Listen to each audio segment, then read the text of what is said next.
Alrighty, guys. Last night, Kentucky basketball it found a new way to hit a new low, if that makes sense. Kentucky got beat by South Carolina, 71-68.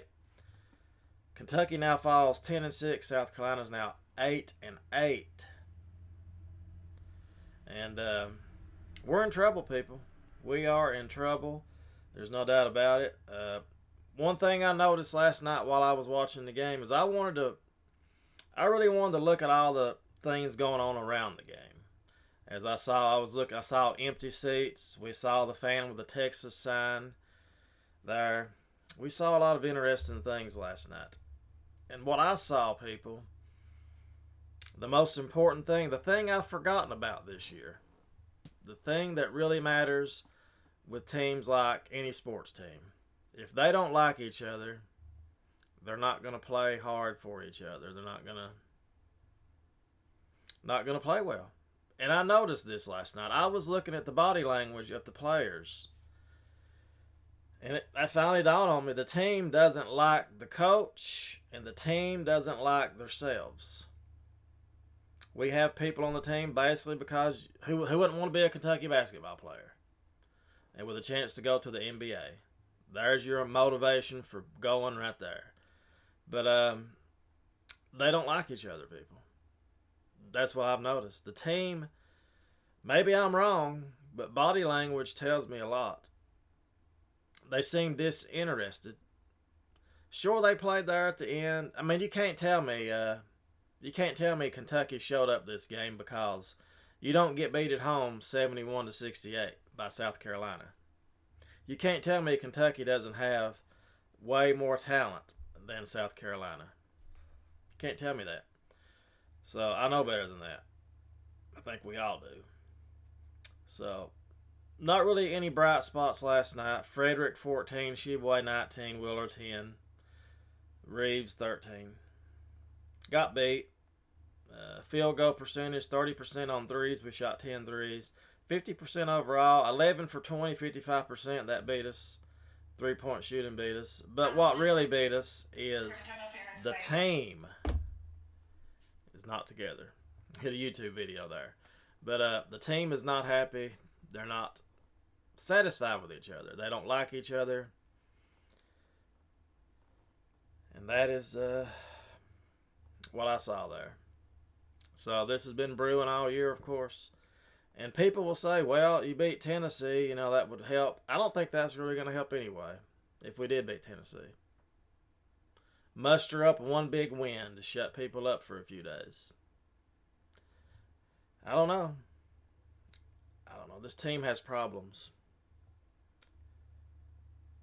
And we know what the main problem is. It's Coach Cal. I hate to admit that. I really do. I like Coach Cal. He's done so much for the state and everything. But his time's over. It's time for him to go. But we'll see. And I don't want to hear this speculation. Well, next year we got all these recruits coming in. If we lose Coach Cal, people, oh my goodness, we're going to lose all these recruits. Who cares? Who cares? The team just doesn't like each other. I don't know why it took me so long to figure this out. Look at the body language. Go back and look at timeouts, and when you look at the camera, and at the end of the game, you could see it. I don't know if they just all hate Coach Cal together, or if they hate themselves. They don't. I'm not going to say hate themselves. They just don't like each other. They're not really friendly to each other, if that makes better sense. I'm not going to say they hate, but you never know. But they're just not. If they liked each other, they would play well. They'd play hard for each other. They have no leadership. They don't have nothing going on. So we'll see what happens with the Tennessee game. I expect another ass whooping. So we'll see if I'm wrong. But right now, people, this team, they're going nowhere. There's no threat. There's no danger of them even making the tournament right now. And if they go to the NIT, I won't watch it. I'm barely watching the games right now. I had to force myself to watch that. That should be a game you win by 30, 25, 30 points. You have a good time. You bring in your bench players the last 3 or 4 minutes of the game that don't get to play. And that's the kind of game that should have been, and it wasn't. So, anyway, that's pretty much it, people. We'll see how it goes with Kentucky. Kentucky and Tennessee, Saturday. It's going to be a great one. So, we'll see how it goes. It's all Coach Cal, people. It's all him. Sorry. It's the truth. You recruited him and all this. It's all you, brother. And he's not even taking people in his calling. I listened to the, his call-in show they had. I didn't listen to it, but I heard about it. People saying he don't even take calls anymore. I never have listened to none of these radio shows. I don't listen to none of them. I just don't. I never did when they was winning. But people were saying, I have, heard Cal a few times, but I don't go out of my way to listen to it. But when he does do it, people are saying on the message board that I do go to Rupp Rafters because that's some funny stuff.